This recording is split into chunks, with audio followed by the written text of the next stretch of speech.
ভেঙে কাচের মতো খাবো।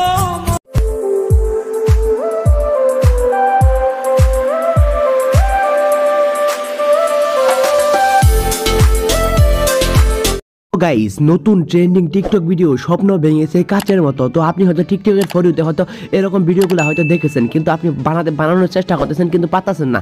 তো এরকম ভিডিওগুলো আপনারা কীভাবে বানাবেন? তো এটা কিন্তু নতুন ট্রেন্ডিং এসেছে টিকটকে কিন্তু এই যে টিকটকে যে ভিডিওটি দেখতে পারেন, ওই ভিডিওটি কিন্তু ট্রেন্ডিং চলতেছে, স্বপ্ন ভেঙেছে কাচের মতো। তো এই ভিডিওগুলো আপনারা কীভাবে বানাবেন এবং খুব সহজে কীভাবে বানাবেন সেটা আমি দেখিয়ে দিচ্ছি। সর্বপ্রথম আপনারা কী করবেন, আপনারা গুগল ক্রোম ব্রাউজারে চলে যাবেন, ঠিক আছে? ক্রোম ব্রাউজারে চলে যাবেন, গুগল ক্রোম ব্রাউজারে চলে যাবেন, উপরে যে সার্চ বার পাবেন ওই সার্চ বারে লিখবেন লোগো ইন্ট্রো। এই যে স্ক্রিনে দিয়ে দিচ্ছি, এই যে স্ক্রিন থেকে দেখেন লোগো ইন্ট্রো 9.6 ক্যাপকাট টেমপ্লেট, ঠিক আছে? 19x6 ক্যাপকাট টেমপ্লেট লেখার পরে এই যে এরকম ইন্টারফেস চলে আসবে। সবার উপরে একটা ওয়েবসাইট দেখতে পারবেন, logo into 9x6 template CapCut. তো এই যে প্রথম ওয়েবসাইটের উপরে ক্লিক করে দিবেন, ঠিক আছে? প্রথমে একটা ওয়েবসাইট চলে আসবে, এই প্রথম ওয়েবসাইটের উপরে ক্লিক করে দিলে এরকম ইন্টারফেস চলে আসবে। তো আপনাদের ফোনে কিন্তু অবশ্যই ক্যাপকাট অ্যাপটি কিন্তু ইনস্টল করা থাকতে হবে। তো তারপরে নিচে দেখতে পাচ্ছেন ইউজ টেমপ্লেট ইন ক্যাপকাট, ওই লেখার উপরে কিন্তু ক্লিক করে দিবেন। তো আমি দেখিয়ে দিচ্ছি, ওই যে লেখা দেখতে পাচ্ছেন ওই লেখার উপরে ক্লিক করে দিলে কিন্তু এটা কিন্তু ওপেন হয়ে যাবে, ক্যাপকাট অ্যাপসের ভিতরে কিন্তু ওপেন হয়ে যাবে।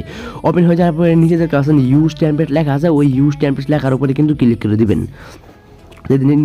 তো আপনাদের সুবিধার্থে কিন্তু এই টেমপ্লেটের লিঙ্ক কিন্তু আমি আমার এই ভিডিও ডেসক্রিপশন বক্সে দিয়ে রেখেছি, সেখান থেকে কিন্তু ইজিলি কিন্তু বানিয়ে নিতে পারেন।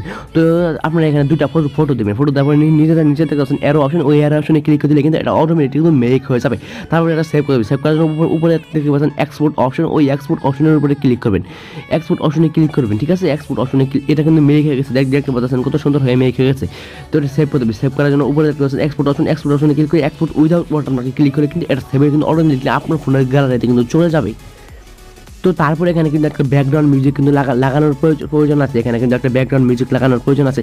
তো ব্যাকগ্রাউন্ড মিউজিকটির লিঙ্ক কিন্তু আমি আমার এই ভিডিও ডেসক্রিপশন বক্সে দিয়ে রেখেছি, ওই ব্যাকগ্রাউন্ড মিউজিকটি কিন্তু ডাউনলোড করে নেবেন। ডাউনলোড করে নেওয়ার পরে কিন্তু ভিডিওটি কিন্তু ক্যাপকাট অ্যাপস দিয়ে এডিটিং করে কিন্তু আপনি ব্যাকগ্রাউন্ড মিউজিকটি লাগিয়ে নিতে পারেন। তো এটা ছিল মূলত আজকের ভিডিওটি ভালো লাগে অবশ্যই লাইক করবেন, আর এরকম ইন্টারেস্টিং গুরুত্বপূর্ণ ভিডিও আমার চ্যানেলকে সাবস্ক্রাইব করে রাখবেন।